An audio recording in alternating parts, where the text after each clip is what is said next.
안녕하세요. 진짜 역사를 만나는 시간 찐 히스토리 TV의 윤섭쌤입니다. 이번 시간에는 교과서 122쪽 사림 세력의 등장에서부터 조선 전기의 정치적인 부분과 임진왜란까지 모두 한 번에 살펴보도록 하겠습니다. 자, 교과서 122쪽 시작하겠습니다. 자, 본격적으로 내용을 살펴보면 앞서 살펴보았듯이 세종, 문종 사후 어린 나이에 단종이 왕위에 오르게 되고요. 이에 조카인 단종을 몰아내고 수양대군, 즉 세조가 왕위에 오르게 됩니다. 세조가 왕위에 오를 때 공을 세운 신하들이 있습니다. 이들을 공신이라고 부르는데요. 이들이 중앙의 고위 관직을 받게 되고요. 또한 정부로부터 많은 토지와 노비를 받게 되면서 아주 막대한 재산을 통해 권력이 강화됩니다. 이들을 우리가 지금부터 뭐라고 부르냐? 바로 훈구 세력이라고 부르게 됩니다. 이 훈구 세력들은요, 왕실과 혼인하면서 더욱더 권력을 강화시킵니다. 또한 성종 초에는 중요 관직을 차지하면서 정말 막강한 권력을 차지하게 되는데요. 성종은 이를 못마땅하게 여겼습니다. 성종은 그래서 사림을 등용시켜서 이 훈구를 견제하려고 합니다. 사림이란 누구냐? 향촌, 즉 지방에서 성리학을 연구하던 연구자들을 이야기하면서 향촌 자치와 왕도 정치를 추구했던 사람들을 이야기합니다. 또한 이 사림은 왕권과 신권의 조화를 강조했기 때문에 왕권이 너무 강해지는 것도, 또한 이 훈구 세력들의 권력이 강해지는 것도 굉장히 강하게 비판을 하였습니다. 그리고 이들이 3, 4자리, 즉 사림이 3, 4자리에 오르게 되면서 이 훈구 세력들을 강력하게 비판하게 되는데요. 이를 통해 성종은 자신의 권한을 강화시키고 훈구 세력을 견제하게 됩니다. 자, 교과서 123쪽으로 가게 되면 사화라는 말이 등장하게 되는데요. 사화란 사림이 화를 받은 것을 사화라고 이야기합니다. 사림이 성종 때까지는 그래도 성종이 등용을 시켰고 보호를 해줬단 말이에요. 훈구 세력을 계속 비판하고 정치적 개혁을 부르짖었음에도 불구하고 성종은 사림을 보호를 했는데, 문제는 이제 연산군 때로 가게 되면서 훈구 세력이 이 어떻게 하면 사림을 몰아낼까라고 고민을 하다가 결국 사화를 일으키게 됩니다. 첫 번째 사화는요, 모사가 있고, 두 번째는 갑자사화, 그리고 중종 때 기묘사화, 명종 때 을사사화가 있는데요. 우리는 교과서에 나오는 이 네 개의 사화를 꼭 구분해서 알아둬야 될 필요가 있습니다. 자, 첫 번째 사화부터 살펴보면요. 무오사화, 무오년에 일어난 살인들의 화, 무오사화를 이야기합니다. 무오사화가 일어난 원인은 김종직이라는 사람이 성종 때에 조의제문이라는 글을 썼는데요. 이 조의제문의 내용을 살펴보면 항우에게 죽은 초나라 의제를 애도하면서 쓴 글로서 이 글이 홍구 세력 입장에서는 이게 세조가 단종을 몰아내고 왕위를 차지한 것을 비판한 거다라고 트집을 잡았고요. 결국 이것 때문에 연산군이 크게 분노했고 살인들이 화를 크게 입습니다. 뭐 김종직은 이때 살아있지도 않아요. 죽었는데 김종직을 무덤에서 꺼내서 부관참시, 그 시체의 목을 자르는 부관참시를 당하기도 합니다. 자, 두 번째는 갑자사화인데요. 갑자사화는 연산군의 어머니인 패비윤 씨 때문에 일어난 사건이라고 볼 수 있습니다. 연산군은 어려서 패비윤 씨가 죽었기 때문에 이 패비윤 씨가 어떻게 죽었는지 그 내용을 모르고 있다가 나중에 알게 됐고요. 그에 대해서 굉장히 크게 분노해서 이 패비윤 씨가 죽는데 연관이 됐었던 뭐 사약을 갖다 준 사람이라든지 말리지 않았던 살인들을 몽땅 다 죽여버리게 됩니다. 이것을 우리가 갑자년에 일어난 갑사사화다, 패비윤 씨와 연관됐다라고 기억해 주시면 될 것 같습니다. 연산군이 지속적으로 신하들을 함부로 죽이고, 또한 뭐 흥청망청이라고 해서 여러분 들어보셨는지 모르겠지만 이 전국에 있는 미녀들을 잡아서 자신의 기생처럼, 궁녀 기생처럼 만들어 버리면서 여러 가지 실정을 하게 되고요. 결국 그의 배다른 형제였던 중종이 신하들의 도움을 받아서 반정을 일으키게 됩니다. 문제는 이 반정 주도 세력이 다시 훈구처럼 힘을 가지게 됐다라는 거고요. 중종은 이러한 반정 주도 세력의 힘을 누르고 싶었습니다. 하여 등장시킨 사람이 누구냐? 바로 조광조고요. 조광조는 살인입니다. 그래서 조광조를 필두로 한 이 살인 세력들이 반정 주도 세력들을 견제했고 서로 대립하면서 결국 개혁을 통해서 반정 주도 세력의 힘을 좀 약화시키려고 합니다. 조광조가 개혁한 내용을 살펴보면요. 교과서 123쪽에 굉장히 잘 나와 있는데 첫 번째, 현량과라는 것을 실시했고요. 두 번째, 소격서를 폐지합니다. 세 번째, 위훈을 삭제하는데요. 이에 대해서 굉장히 화가 나 있던 반정 주도 세력, 즉 중종을 도왔던 중종이 왕이 되는데 도왔던 이 반정 주도 세력이 기회만 노리고 있었는데 중종이 마침 조광조와 살림 세력이 너무 힘이 세지는 것에 대해서 약간 불만이 있었단 말이에요. 그 틈을 타서 중종을 잘 꼬드겨서 기묘사화를 일으키게 되고요. 이 기묘사화, 기묘년에 일어난 사화 때는 조광조와 더불어 살림이 또 한번 크게 화를 입게 됩니다. 자, 중종이 죽고 나서 그의 첫째 아들인 인종이 왕위에 올랐으나 인종이 굉장히 빨리 사망하게 되고요. 중종의 다른 아들인 명종이 왕위에 오르게 됩니다. 명종이 왕위에 올랐을 때 인종의 외가와 명종의 외가 사이에 정치적 다툼이 일어나면서 사림이 그 사이에 끼게 되는데요. 이를 을사사화라고 이야기합니다. 사림은 이때 큰 타격을 받게 되고 명종 때까지는 이제 사림이 힘을 못 쓰다가 선조 때 중앙 정계에 다시 진출을 하게 됩니다. 사림은 비록 중앙 정계에서는 쫓겨났었지만 지방에서는 강력한 힘을 가지고 있었는데요. 이 지방에서 강력한 힘을 가질 수 있었던 기반이 무엇이냐? 바로 서원과 향약입니다. 사림은 서원과 향약을 기반으로 하여 굉장히 크게 성장을 하게 되는데요. 서원 중에서 가장 최초로 우리나라에 생긴 서원은 백운동 서원이 있고요. 주세붕이라는 사람이 세운 서원으로서 나중에 소수서원으로 이름이 바뀌게 됩니다. 향약이란 지방의 약속이라고 보시면 되는데 이 지방민을 교화하고 통제하는 데 활용이 됐습니다. 이걸 조금 더 자세히 살펴보도록 하겠습니다. 자, 서원과 향약에 대해서 좀 더 자세히 보면 서원의 설립 목적은 덕망 높은 유학자를 기림, 그러니까 그 안에서 서원 안에서 제사를 지낸다라는 뜻이고요. 또한 두 번째, 지방 양반 자제를 교육하기 위한 목적이 있었습니다. 이러한 목적 때문에 지방 곳곳에 서원들이 설립이 되었는데요. 이곳에서는 성리학을 더 깊이 있게 연구를 했고요.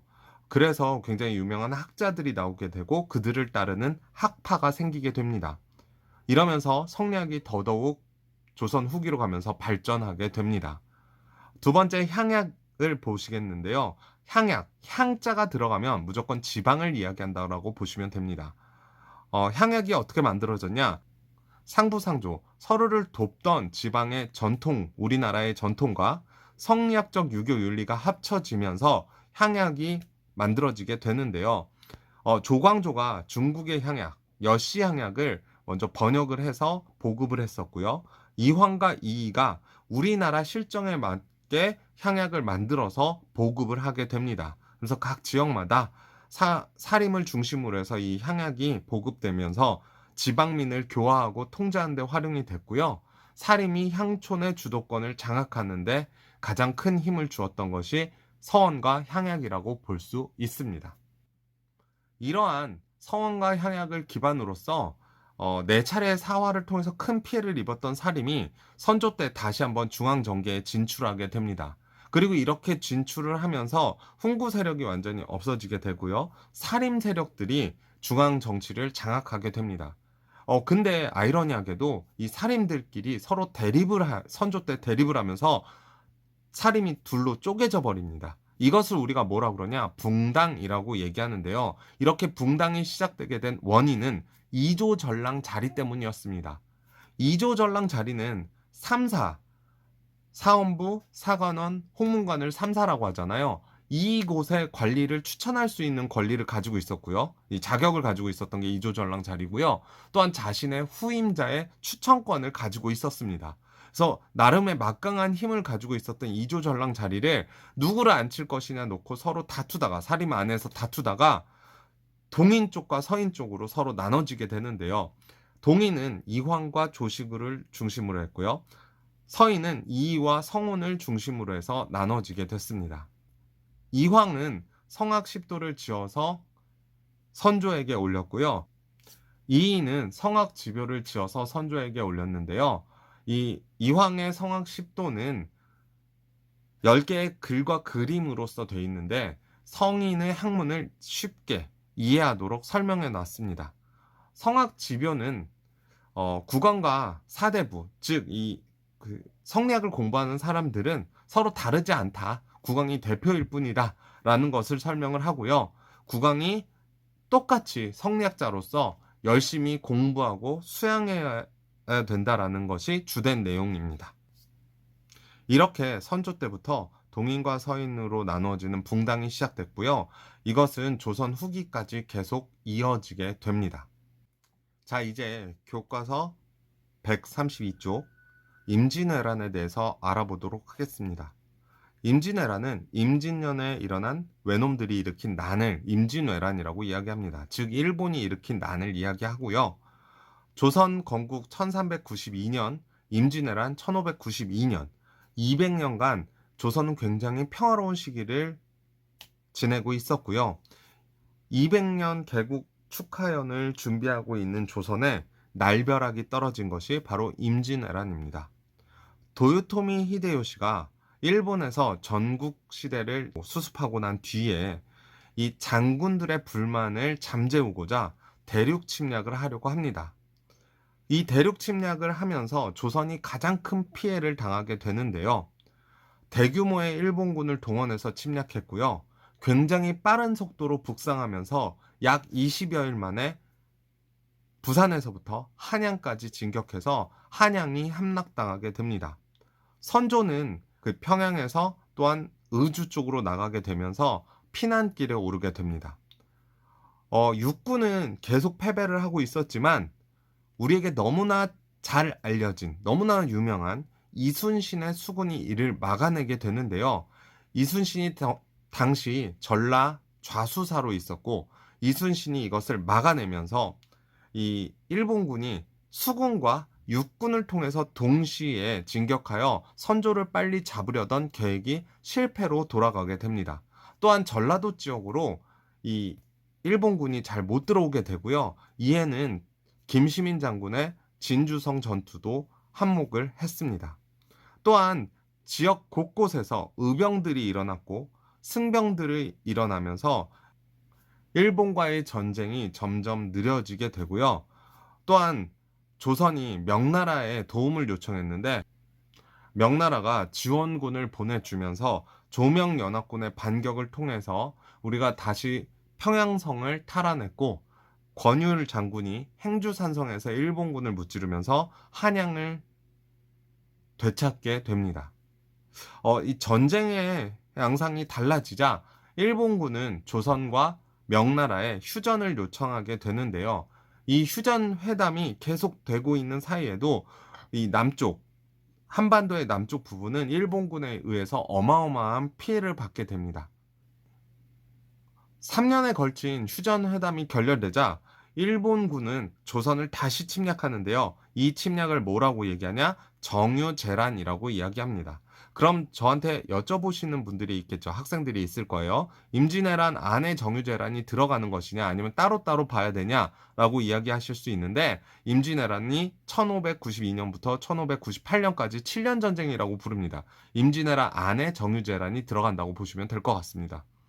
자, 이때 가장 유명한 전투가 무엇이냐면요. 이순신의 명량해전. 여러분께서도 명량이란 영화를 다들 한 번씩 보셨을 거라고 생각하는데요. 12척의 배로서 일본군 133척의 배를 대파했었던 이 명량해전이 있고요. 이 명량해전 이후 도요토미 히데요시가 얼마 안 돼서 이제 사망을 하게 됩니다. 일본군은 도요토미 히데요시가 죽자 철수를 결정했고요. 이순신 장군은 노량에서 철수하는 일본군을 크게 무찌르게 되면서 여기에서 이순신 장군이 안타깝게도 사망하시게 되죠. 자, 이를 통해 7년 전쟁이 끝나게 됩니다. 교과서 134쪽으로 넘어오시면 이제 이 전쟁의 결과, 그리고 동아시아 정세의 변화에 대해서 보실 수가 있는데요. 첫 번째, 조선은 전쟁을 통해서 어마어마한 인구가 감소했고요. 이를 통해 원래 있었던 신분제가 크게 동요하게 됩니다. 인구만 감소했다고 신분제가 동요한 게 아니라 토지대장과 호적 등이 전부 불타게 되면서 전쟁 중에 사라지게 되면서 이제 국가 재정 확충이 어려워지면서 신분제도 같이 동요한다라고 보시면 될 것 같습니다. 또한 우리의 자랑스러운 문화유산인 불국사, 경복궁 뭐 등등 여러 가지 것들이 불타고 소실되게 되고요. 꽤나 많은 우리나라 문화재들이 일본으로 넘어가게 됩니다.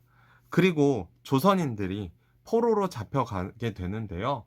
수만 명이 포로로 잡혀갔고요. 이 중에 일부는 동남아시아의 노예로서도 팔려가게 됩니다. 조선은 이렇게 됐다면 일본은 어떻게 되냐? 일본은 도요토미 히데요시가 사망한 이후 도쿠가와 이에야스가 권력을 장악하면서 도쿠가와 이에야스가 새로운 막부를 성립하게 됩니다. 그리고 이 전쟁 중에 조선인들 중에서 도공과 뭐 이 성리학자들을 잡아갔는데요. 이를 통해서 일본은 도자기 기술과 도자기 만드는 기술이요. 성리학이 크게 발전하게 됩니다. 도쿠가와 막부는 조선에게 다시 교류를 하자라고 외교 요청을 하게 되는데요. 이때 조선에서는 사명대사를 파견해서 조선인 포로를 데려오게 하면서 일본과 국교를 회복하게 됩니다. 일본의 요청으로 조선은 정기적으로 다시 사절단을 파견하였습니다. 중국 같은 경우에 크게 변화가 있었는데요. 명나라가 이 지원군을 무리하게 파병했다가 아주 국력이 크게 약화되게 되고요. 그리고 그 틈을 타서 이 한반도 동북 쪽에 있었던 여진족이 다시 힘을 키워서 후금을 만들면서 이 후금이 나중에 청나라가 된다는 거 여러분도 아시죠? 후금이 생기면서 동아시아 정세가 후금 쪽으로 넘어가게 되고 결국 나중에는 명나라가 멸망하게 됩니다. 자, 오늘 이렇게 해서 사림의 등장에서부터 시작해서 임진왜란의 결과까지 살펴보았습니다.